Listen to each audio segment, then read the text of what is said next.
Whew.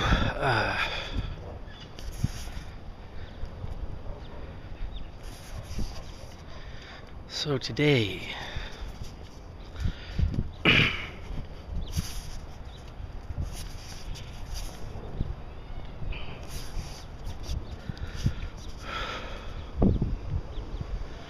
I'm so cantankerous. Sometimes I feel like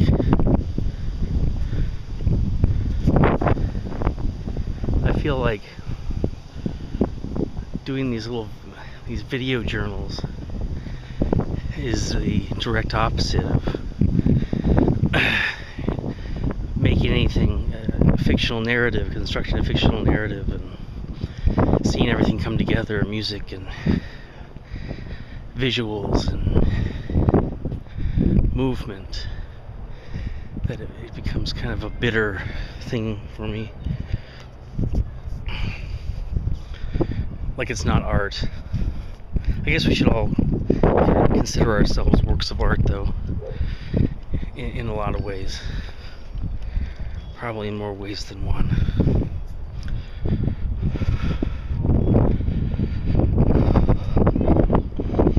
I feel this built-up stress and tension today because Jocelyn's grandfather passed away, and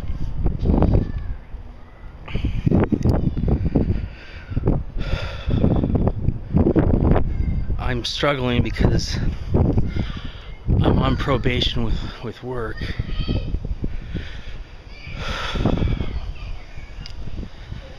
And I feel like if I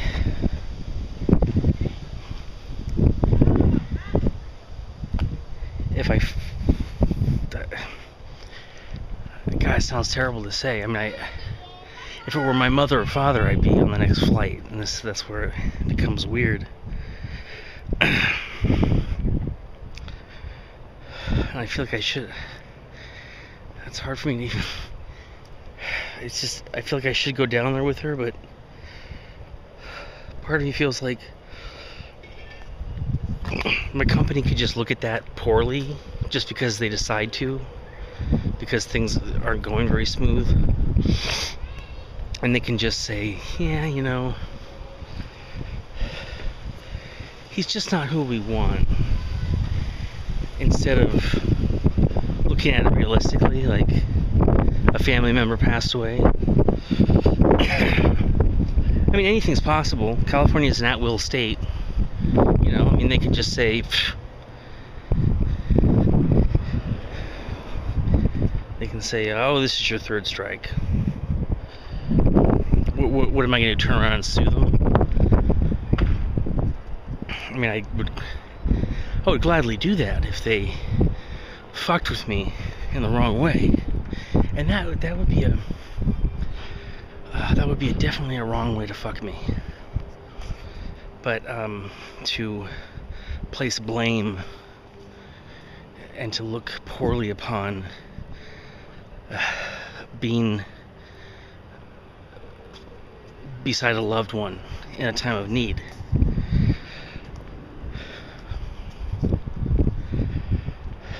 And now I'm looking over 2 buildings, don't have any money,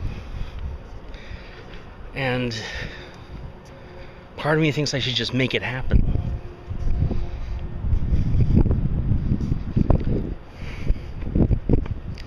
But part of me thinks it's just not, like, it's not realistic. I don't know.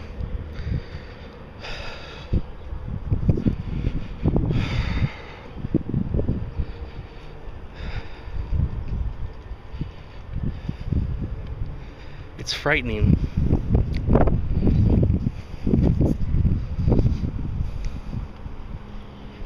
There's a mode of operation in me that doesn't exist in a lot of people, or well, I should say, realistically, it exists in quite a few people. Realistically, it exists in a lot of people, and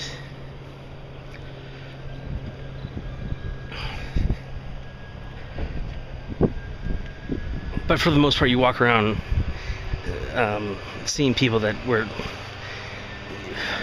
to the naked eye, they're not brooding, or I know this. It's hard to explain. It sounds kind of ridiculous, but I do feel this sense of. I think I always have, in one way or another. Felt like I was caught between a rock and a hard place, and it always feels strange saying that now, because I really do have it good, and I'm very fortunate to have found this position, but I can't just keep saying that and neglect myself or Jocelyn or my family. I feel like there was enough laziness in me, complacency. My mind was skewed enough in that direction where you kind of go, I don't think I can. Oh, I don't know if I could do that. Oh, I'm tired. Oh, I just want to lay down. Oh, we'll do that tomorrow. And then I let that build up, and you can see very readily how it would affect any human being, and how it's affecting me. It's not fair to myself. And then I go and I fall off the wagon, and I was proud of myself. I crushed the pack and I threw it away. But I just feel so weak. I feel so weak, and I have all these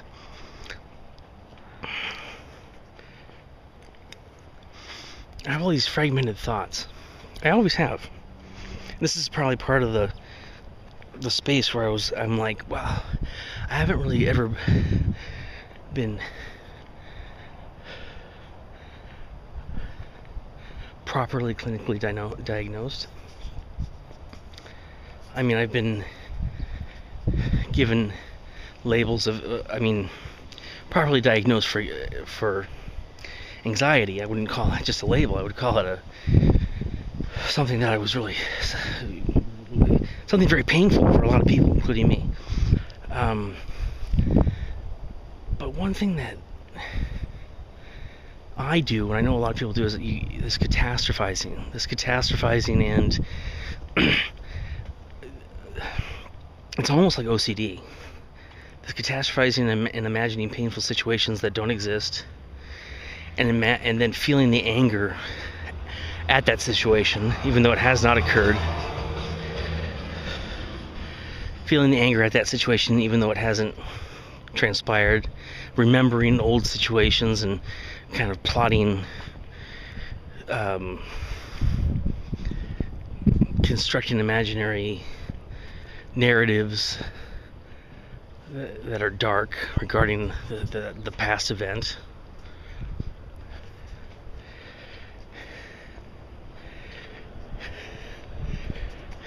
And when I was in my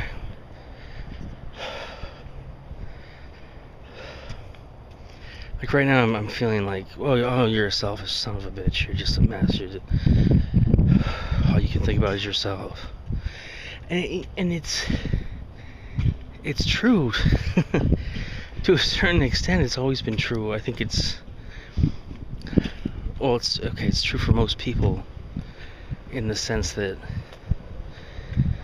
in a healthy, realistic environment, you have to make sure you're getting proper nutrition and appropriate stimulation and exercise and stuff like that.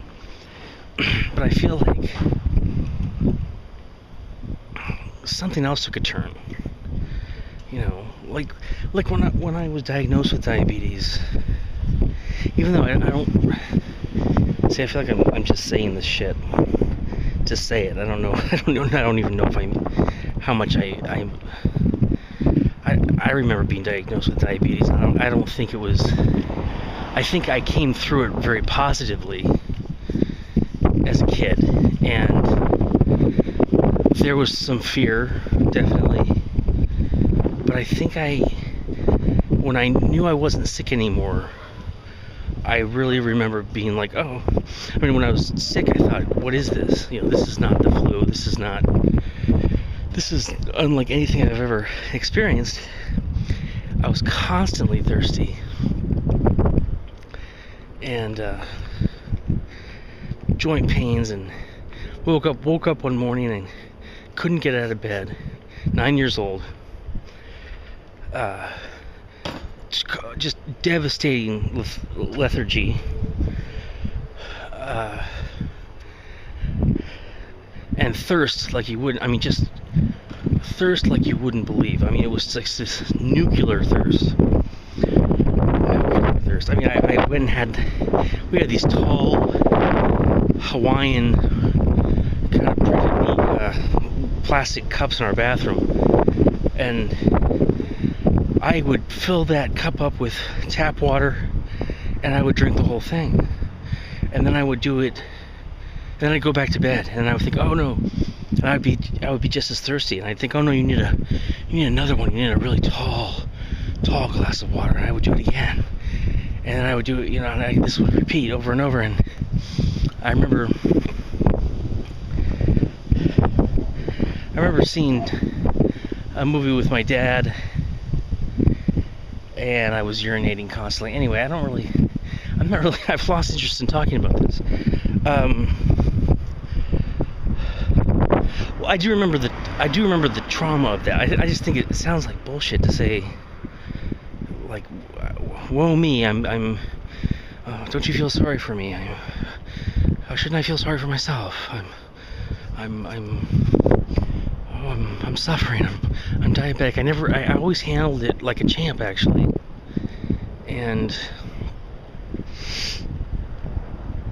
But it was scary. I mean, damn, it was really scary.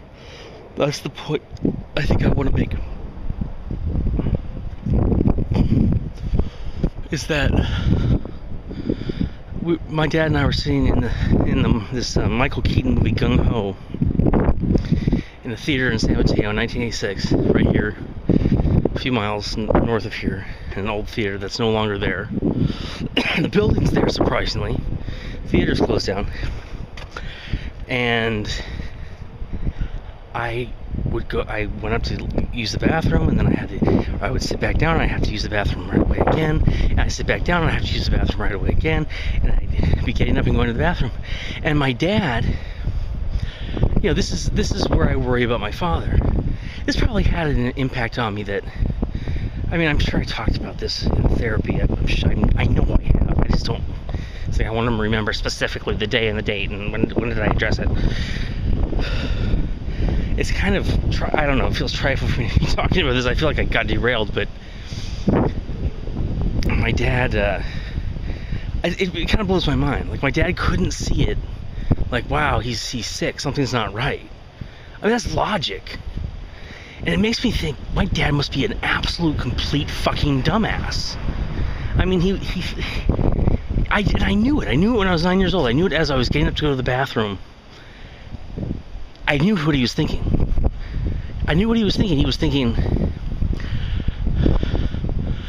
there's something wrong with his mind. He doesn't really have to go to the bathroom. Something's wrong with his mind. He just thinks he has to go. What is he doing? Why is he getting up so often?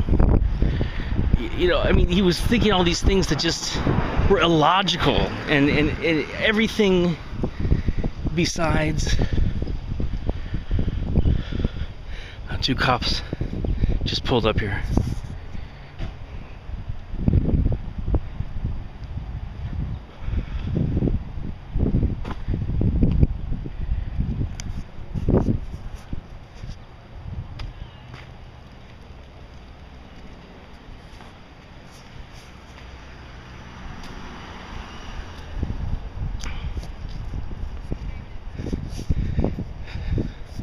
It doesn't look like a mass media event.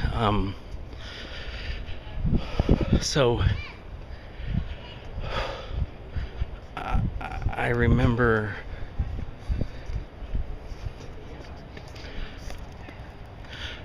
being very angry about that. Like, I was so young, and I thought, oh, he's right. There's something wrong with me. I'm the black sheep. I'm the weird one. Look at me urinating so frequently. It would make me feel bad, although I knew I was sick. And I think I would turn around and be really angry with him.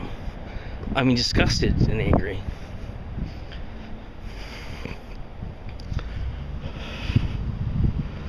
And